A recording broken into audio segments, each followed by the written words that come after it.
with OCRV. We're over at the body shop today. This is a Tiffin Allegro bus that unfortunately the customers were coming down Cajon Pass and a tractor trailer stopped abruptly in front of them. They did not have time to stop. So the whole front of this coach was destroyed, pushed back all the way into the engine, the cooling system. The dash was destroyed and crushed.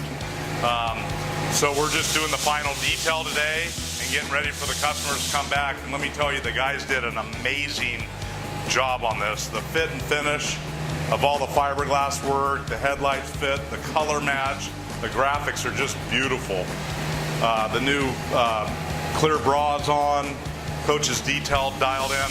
Hope the customers get back in their coach and have a great time. It's been a long haul because parts are hard to get when you crash a brand new coach like this, but we've done a beautiful job and put it back fantastic for them.